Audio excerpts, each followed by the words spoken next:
A Great Argead Saga Alexein, Alexander the Great. Volume 1, Telesias, The War Dance. By Macaulay. A new episode every single day. Episode 21:1. Price of a Prince Part 1, Ascension of the King. The arena at Aegae was a cavernous bowl of stone and shadow, scorched by a relentless sun that seemed to mock the carnage within. Dust swirled in the wake of the funeral games, thick with the copper stink of fresh blood and the sour metallic tang of nervous sweat, rising from 10,000 spectators. A crowd that had only moments before experienced the sudden, violent roar of a staged fire ambush. The heat of the pyres still clung to their skin, and the memory of the panic, that frantic instinctual surge of thousands scrambling for safety, remained etched in the air. The funeral of Alexander II had drawn the wolves of the world to this tomb. And now, they were not merely watching a ceremony. They were braced for the next strike. Every Macedonian baron, every foreign envoy, and every spy sat in the tiered stands, their eyes not merely fixed on the center of the arena, but darting toward the exits, their muscles coiled. They were silent, a collective mass of held breaths, caught between the shock of the chaos that had just passed and the terrifying uncertainty of the transition of power that lay ahead. The air was heavy with the legacy of a shattered realm. Alexander II had left behind a fractured kingdom, a precarious web of shifting alliances, depleted coffers, and borders bled dry by his own hubris. Now, the geopolitical atmosphere was sharper, more volatile than ever. The specter of anarchy loomed. One false move at this altar would not just end a reign, but invite the neighbors to carve Macedonia into spoils. The funeral games had ended not with a laurel, but with a throat-cutting. Philip stood in the center of the arena, his chest heaving, his ziphus slick with the dark, copper-scented reality of the day. The mercenaries he had faced lay silent in the dust, and the remaining observers, the Macedonian barons, stared at him with a mixture of terror and dawning, reluctant awe. Finally, Philip thought, the blood thrumming in his ears like a war drum. They see it now. They see that the crown isn't a gift you inherit, it's a weapon you seize. Philip wiped his blade on the tunic of his fallen opponent, and turned toward the high royal dais. The transition was immediate. The air shifted from the heat of combat to the sterile, freezing cold of the state ritual. The priests of the Argead, draped in robes dyed the color of dried blood, emerged from the royal tent. They did not look at the carnage, they looked only to the heavens. The blood has been spilled, the high priest intoned, his voice raspy and devoid of emotion. The earth has been sated. Now the crown demands its vessel. Perdiccas stepped forward. He looked pale, almost translucent under the harsh morning sun, his movements mechanical. He walked toward the central altar, a massive slab of obsidian that had been hauled from the mountains for this specific day of transition. My legs feel like lead, Perdiccas thought, his stomach churning as he caught a glimpse of Philip's blood-spattered boots. The throne is a grave. Every step I take toward it is just digging it deeper. Look like a king. Don't let them see the shaking. If you show fear, they will devour you before the sun sets. Ptolemy, the regent, followed a step behind, his face a mask of sweating, desperate composure. He gripped a heavy, ornate staff of office so tightly his knuckles were white. These boys, Ptolemy cursed internally, his heart hammering against his ribs. They are so hopelessly unformed, playing at war while the kingdom rots beneath their feet. I have spent years meticulously shoring up the grain stores, balancing the accounts, and holding the northern alliances together by a thread. I'm the only thing preventing a total collapse into the abyss. If they cast me aside, they will be shredded by the Illyrians and the Thebans before the moon wanes. They need a mentor, not a mirror. They need years of instruction before they are fit to steer the ship. I must seal this ritual. I must maintain the rule of law.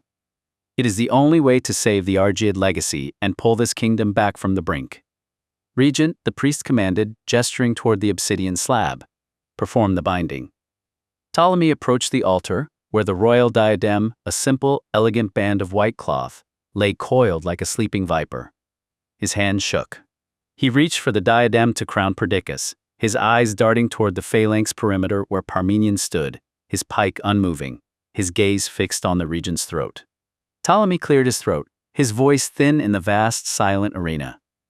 By the authority of the council, by the blood of our ancestors, And by the mandate of the gods, Ptolemy began, his voice thin, I deliver this crown to the rightful heir, Perdiccas, who shall hold the scepter, while the shadow of the late king retreats.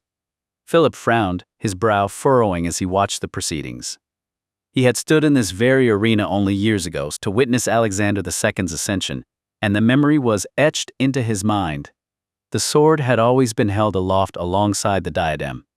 This omission felt intentional, a deliberate weakening of the throne. And what of the sword? Philip's voice cut through the air, cold and resonant. He strode toward the altar, assuming the ritual had simply been forgotten or clumsily handled. He stopped beside his brother, standing taller, his presence drawing the eyes of every noble present. He's intervening, Ptolemy realized, his blood turning to ice. He believes he is correcting a slight, but he is actually tearing down the structure of the state. He thinks the ritual is fluid, but the ritual is the only thing keeping the barons from turning on us. Ptolemy recoiled, his face flushing with frustration. The sword is not part of this rite, Philip. Stand back. This is the ascension of a king. Philip didn't look at the regent. He looked at Perdiccas, his eyes narrowing as he realized the gap in the ceremony was not an oversight, but a calculated stripping away of the king's martial authority. A crown without a sword is a target, brother. I saw Alexander take the steel when he rose. You cannot take less. If you are to wear the cloth of the Argead, you must also hold the weight of the steel. Do you intend to let the regent hold the blade for you too? He's forcing my hand, Perdiccas thought, his mind racing. He's calling me out in front of the entire assembly. He wants me to claim the weapon, but he's making me tear the ceremony from Ptolemy's control to do it. He's offering me the crown, but the price is open rebellion against the regent's order. Perdiccas swallowed hard, his eyes flickering toward Philip's steady, iron-gray gaze. For a moment, the entire dynasty hung in the balance, the fragile, nervous boy king and the battle-hardened brother, who had just proven his lethality in the sand. If I don't take the sword, I am a puppet. If I do, I am a king, Perdiccas decided. Perdiccas reached out, his hand trembling, and pushed Ptolemy's hand aside. He didn't take the diadem. Instead, he reached for the ceremonial blade resting on the altar, his fingers closing around the cold iron. I hold the sword, Perdiccas whispered, though his voice gained strength as he looked at the gathered lords. And the regent shall return to his ledgers. The silence that followed was absolute. Ptolemy's face drained of all color. He looked at the phalanx, hoping for a sign, a shift, a murmur of protest. But Parmenion simply leaned on his pike, his expression as unreadable as a statue, effectively cutting off the regent's connection to his own guards. Ascend, the priest chanted, sensing the power shift, his loyalty flowing instantly toward the boys who held the steel. As Perdiccas sat upon the ceremonial stool, Eurydice stepped forward.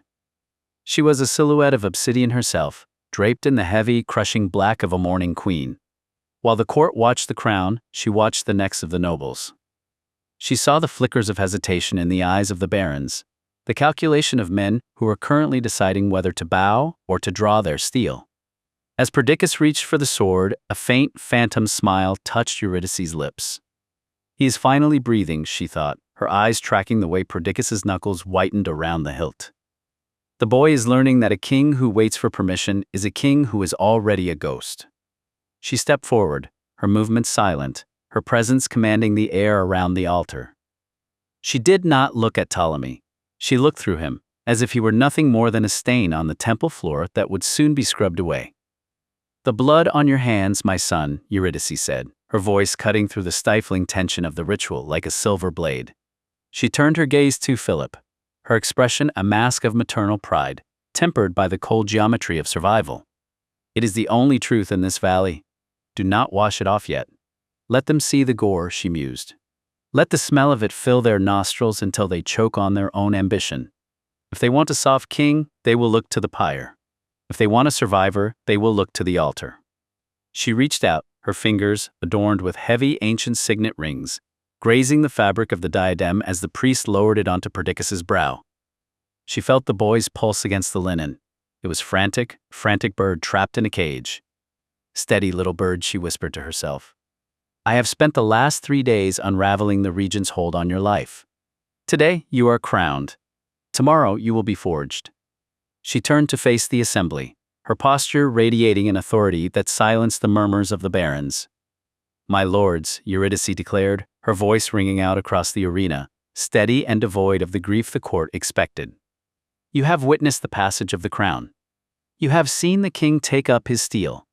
Do not mistake this ritual for a surrender. The Argead house has been tempered in the heat of these games. Anyone who believes the throne is vacant is welcome to step forward and test the edge of the king's new blade." Fear, she thought, savoring the taste of it. It is the most efficient anchor for a crown. They will not love him today. They will not love him tomorrow. But they will fear the steel in his hand, and for now, that is enough to hold the walls of Pella. She placed a firm, rounding hand on Perdiccas's shoulder, her gaze locking with Philip's across the altar. In that silence, the pact was sealed. The regent is a dead man walking, she thought, her mind already calculating which barons would need to be invited to the private banquet tonight, and which ones would not survive the week. Ptolemy played his game of ledgers and coins. "I'm playing a game of blood and bone, and I have only just begun." Perdiccas sat upon the ceremonial stool, and as the priest bound the white diadem around his brow, he looked less like a victim and more like a warning. Philip stood at his right hand, his own sword still wet with the gore of the games, acting as the living pillar of the throne. The ceremony was a funeral for the regency, and everyone in the arena knew it. As the new king stood, the nobles knelt, not out of love, but out of the sudden, sharp realization that the era of the regent was over. The era of the Argead brothers had begun, and it was written in blood. The arena had become a claustrophobic stage where the only currency was silence. The heat was a living weight, pressing down on the souls gathered to watch the transition. Sister Euryno stood in the shadow of the royal dais, her knuckles white as she clutched the silver amulet at her throat. The gods are deaf, she thought. Or they have turned their faces away from this blood-drenched sand. Philip's rage, it's not the Argead fire I grew up fearing. It's something colder. A geometric cruelty. He isn't just angry, he's calculating the trajectory of every heart in this arena. Near the front, Menes of Larissa kept a crushing grip on his daughter's arm, his eyes darting like a trapped bird's. "Hold your tongue, Philina," he hissed. "The queen's eyes are not on the altar. They are scanning for weakness. Smile, girl. You are a prize of Larissa, not a pawn." Philina felt the fabric of her dress dampen with sweat. Her gaze was locked on the iron in Perdiccas's hand. He's trembling, she realized. But Philip, he's as still as a mountain. He isn't a boy playing at war.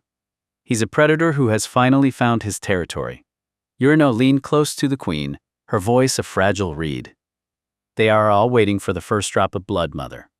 Eurydice did not turn, her eyes tracking the Lyncestian spy with the lethal precision of a hawk. "Then let it be someone else's blood that stains the sand," she whispered. The air around the dais was thick with the scent of ozone and drying blood.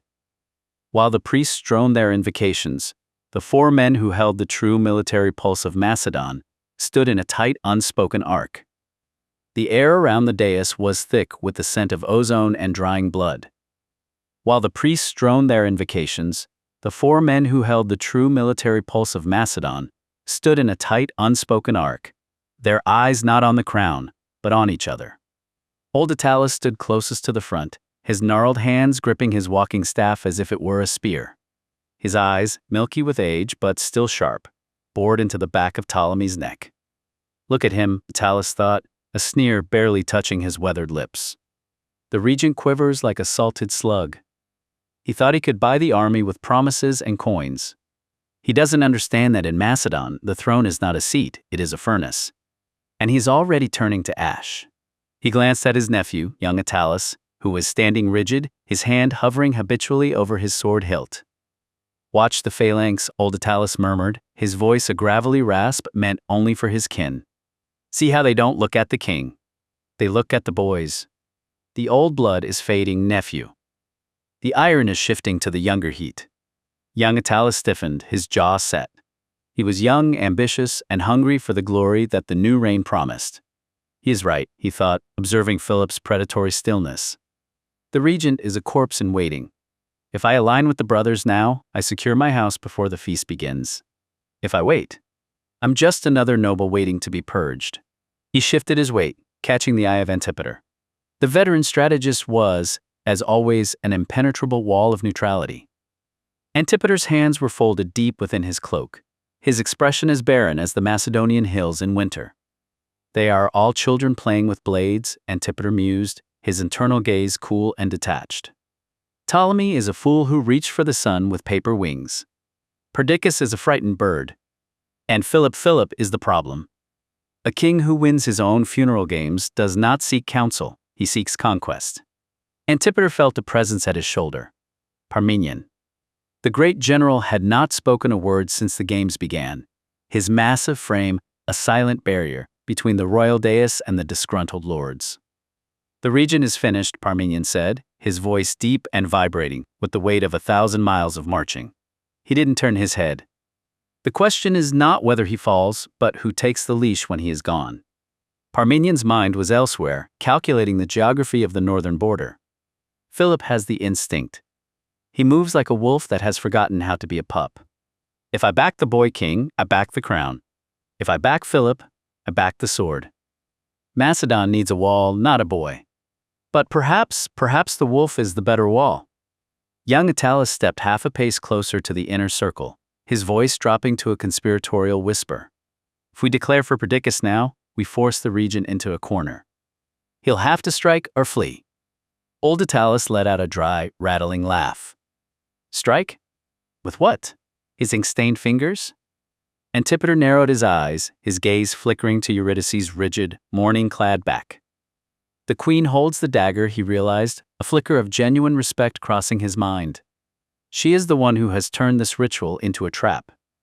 We aren't here to crown a king. We are here to witness an execution. Parmenion finally turned his head, his gaze sweeping over the arena. Quiet, he commanded, his authority silencing the whispers instantly. The crown touches the brow. As Perdiccas took the sword and the silence of the arena became absolute, the four men stood frozen. They were the pillars of the kingdom, and in that moment they were all making the same calculation. To whom do I owe my life, and who will be left standing when the sun sets on this dynasty? Let the boy be king, Antipater thought, watching Philip's steady hand. But God help us all. I fear it as the brother who will be the master. In the crawl spaces of the crowd, the unseen moved like smoke. The tyrant spy scrawled, Regent hollowed out. Philip is the catalyst. The phalanx has defected. Pausanias' spy watched from behind a pillar. The target is too alert. He doesn't drink. He's hunting us even as he kneels. The Lancestian and Elymate agents shared a glance. If the regency falls, the north fractures. We will take the silver mines. On the high, windswept ridge, Bartolus the Illyrian leaned heavily on his war spear. Beside him stood the juggernaut spy, a man whose face was a featureless map of indifference. The brothers are strong, Bartolus rumbled. They are broken, the spy countered, his voice a rasping, hollow sound. They have been forged in the crucible of trauma. A thing that is broken and mended with iron is twice as hard as a thing that never felt the hammer. Watch the brother, the one they call Philip. He isn't looking at the crown. He is looking at the regent's throat, measuring the reach of his blade. He's the master of this theater, and he hasn't even begun to perform. As the ritual reached its zenith, the air became so thick with tension it felt as though it might shatter. Everyone in the arena knew it. Everyone waited. And in the silence, the kingdom held its breath. Ismenias and his Theban vanguards stood as islands of disciplined violence, their spears angled with geometric perfection, a wall of wood and iron that carved the center of the arena into a sovereign space. This isn't the coronation, Captain, Ismenias murmured, his voice a low vibration lost to the crowd. It's an autopsy. They are dissecting a living kingdom. Keep your eyes on the phalanx. If they pivot, we strike the regency. These brothers are our only chance at order, even if that order is written in blood. High above the press of bodies, the Athenian representative leaned back, his robes impeccable despite the stifling humidity. He watched the scene with the detached curiosity of a vulture circling a dying lion. Let them tear it apart, he mused. Athens does not need a strong Macedonia. We need a vacuum. The more they bleed each other, the more our ships will dominate the Aegean. Let the brothers have the throne. We will take the grain, the ports, and the influence. The tyrant spy scrawled a single line onto a wax tablet. Regent hollowed out. Philip is the catalyst. The phalanx has defected in all but name. He is the one. Nearby, Pausanias's agent watched from behind a support pillar, his heart hammering against his ribs. The target is too alert, he thought. He doesn't drink. He doesn't blink. He's hunting us even as he kneels. How can a boy born in a gilded palace possess the eyes of a wolf who has spent a winter in the wild? Further down, Lincestian and Elimiate agents shared a look of predatory hunger. They were the vultures of the north, and the stench of decay was rising. If the regency falls, the north fractures, the Lincestian whispered. Let them crown the boy. We will seize the silver mines while the brothers are busy purging their own court. Ismenias and his Theban vanguard stood as islands of disciplined violence amidst the chaos. Their spears were angled with geometric perfection, a wall of wood and iron that carved the center of the arena into a sovereign protected space. This isn't a coronation, Captain, Ismenias murmured, his voice a low vibration lost to the roar of the crowd. It's an autopsy. They are dissecting a living kingdom. Keep your eyes on the phalanx. If they pivot, we strike the regency. These brothers are our only chance at order, even if that order is written in blood. High above the press of bodies, the Athenian representative leaned back, his robes impeccable despite the stifling humidity. He watched the scene with the detached curiosity of a vulture circling a dying lion. Let them tear it apart, he mused. Athens does not need a strong Macedonia. We need a vacuum. The more they bleed each other, the more our ships will dominate the Aegean. Let the brothers have the throne. We will take the grain, the ports, and the influence. On a high, wind-swept ridge overlooking the arena, Bartolus the Illyrian leaned heavily on his war spear, his scars etched deep by years of fighting these very hills. Beside him stood the juggernaut spy, a man whose face was a featureless map of indifference. The brothers are strong, Bartolus rumbled, his voice like grinding boulders. They are broken, the spy countered, his tone a rasping, hollow sound. They have been forged in the crucible of trauma. A thing that is shattered and mended with iron is twice as hard as a thing that never felt the hammer. Watch the brother, the one they call Philip. See his hands? He isn't looking at the crown. He is looking at the regent's throat, measuring the reach of his blade. He's the master of this theater, and he hasn't even begun to perform. As the ritual reached its zenith, the air became so thick with tension it felt as though it might shatter. Everyone in the arena knew the truth. Everyone waited for the stroke. And in the silence that followed, the kingdom held its breath. As the ritual reached its zenith, the air became so thick with tension it felt as though it might shatter. Perdiccas ascended to the throne, and Ptolemy officially assumed the mantle of his regent. Thus, the new chapter of the Argead dynasty began. The stadium at Aegae, where the Macedonian dust swirled in an exquisite, sweet frenzy of blood and roaring acclamations, felt worlds away the moment one stepped inside the royal pavilion. Here, a suffocating stillness lay prostrate, dense with the scent of scorched flesh and the lingering metallic stench of the funeral pyre. The transition from the obsidian altar to the royal pavilion was not a movement toward celebration, but a march into the mouth of a trap. Philip had departed shortly after the ritual, his armored form disappearing into the darkness of his own tent. Yet his absence remained more oppressive than his presence. In his wake, the banquet of wolves took on a claustrophobic, suffocating character. The pavilion was a sprawling labyrinth of heavy, dyed wool silks, lit by iron braziers that cast long, sickly orange shadows across the faces of the Macedonian nobility. The heat inside was stifling, thick with the smell of roasting meats and the sharp, acidic tang of unwashed bodies. This was no joyful coronation. It was a silent, anxious feast. The high-ranking barons sat at long cedar tables, their hands gripping wine cups as if they contained poison. They drank undiluted wine, the harsh, potent vintage of the mountains, and every swallow was observed. The phalanx guards stood like pillars of bronze along the tent walls, their spears grounded with a rhythmic, heavy thud that punctuated every silence. They did not watch the dais. They watched the throats of the guests, their eyes cold and unblinking. Ptolemy stood at the head of the table, his face a mask of forced warmth. "Drink," he commanded, though the order died in the stagnant air. "Let the sorrow of our late king be washed away. We honor our new king, Perdiccas, and the stability of the regency." In the shadows, a lone musician plucked at his lyre. It was intended to be a panegyric, a formal, sweeping recitation of the Argead lineage designed to weave a bridge between the gods and the new monarch. But the performance was deeply unsettling. The musician played with frantic, sweating desperation, his melody intentionally off-key. It was a weeping, discordant series of notes that felt like a fingernail dragging across slate, perfectly mirroring the fracture between the young king and his aging regent. Every time the musician struck a particularly jarring, dissonant chord, the barons flinched. The music served not to unite the house, but to underscore its dissolution, turning the sacred songs of the ancestors into a funeral dirge for the regency itself. Ptolemy watched the room, his smile straining, as he realized that no matter how much gold he poured or how much wine he served, the pavilion felt less like a banquet hall and more like a slaughterhouse, where the only thing being consumed was the credibility of the crown. Desperate to break the suffocating atmosphere, Ptolemy signaled his chamberlains with a frantic, uneven wave. He feared the memory of Telesias. The war dance, a performance that had ended not in applause, but in a horrific spray of royal blood, would paralyze the room. He needed to overwrite that trauma with the rigidity of the state. The pirish, he commanded, his voice tight and brittle. He intended the distinction to be clear. Telesias was a piece of theater, a narrative of the Argead tragedy played out in blood, but the pirish was the cold, unyielding reality of the soldier. Let the men show the king the true martial pride of our phalanx, Ptolemy urged, his eyes darting toward the silent barons. Remind them that while Telesias is a dance of memory, the pirish is the discipline that built this throne.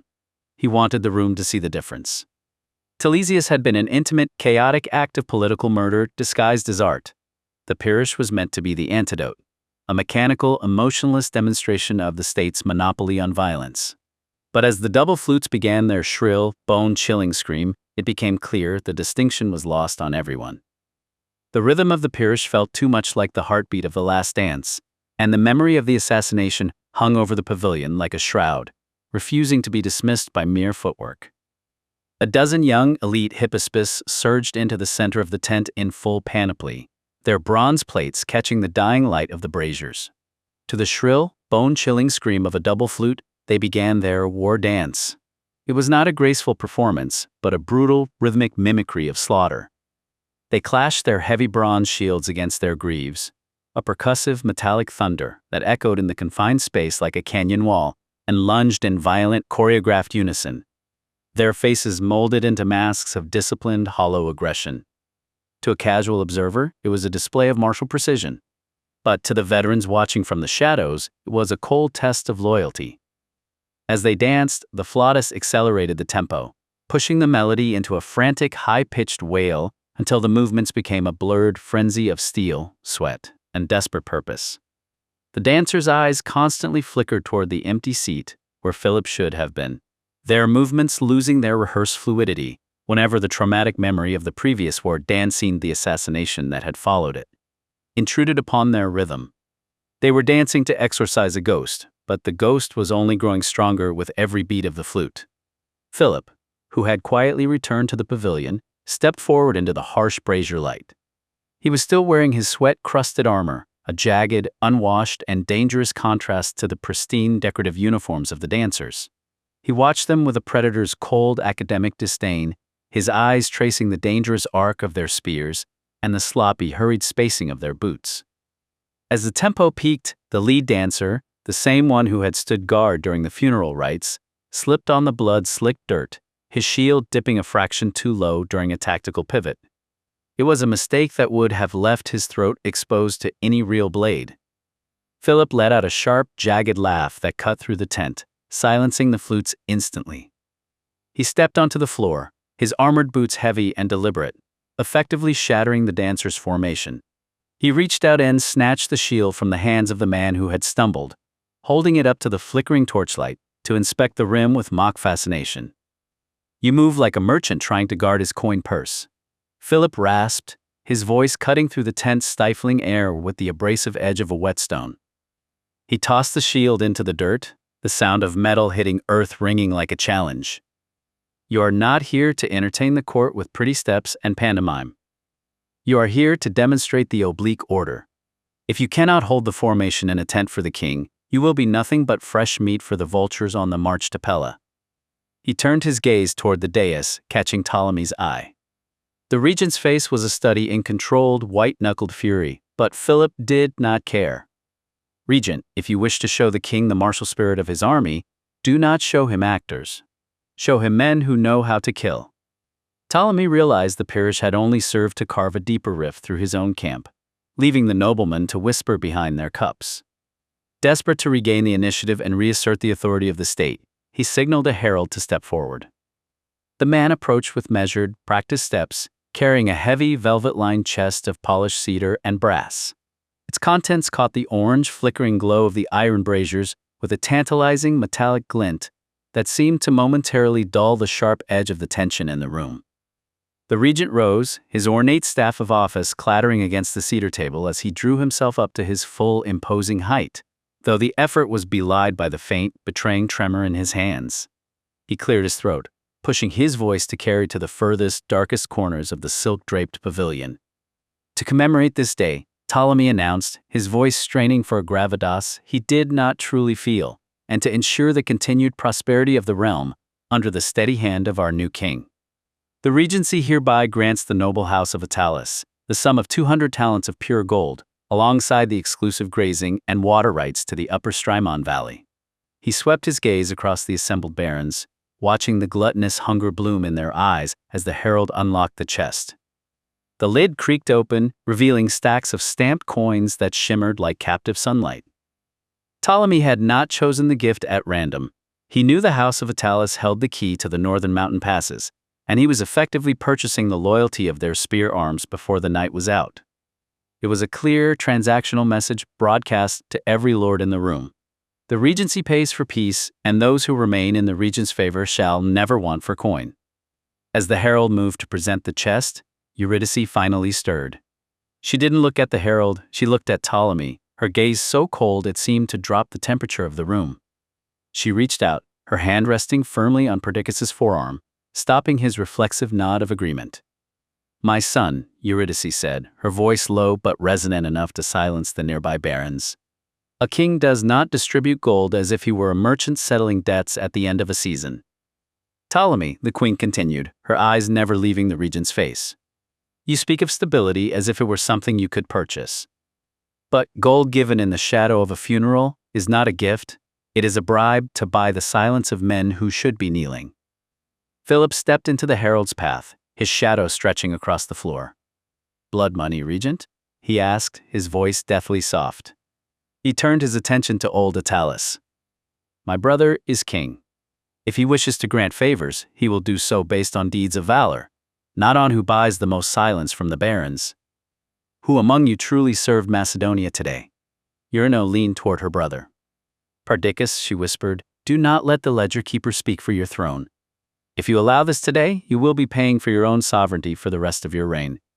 Perdiccas looked at the chest, then at Ptolemy, his jaw setting with a newfound, brittle resolve. "The regent's offer is generous," the young king said, his voice carrying clearly across the room. "But the house of Attalus has not yet proven their service. The gold remains in the treasury, Regent.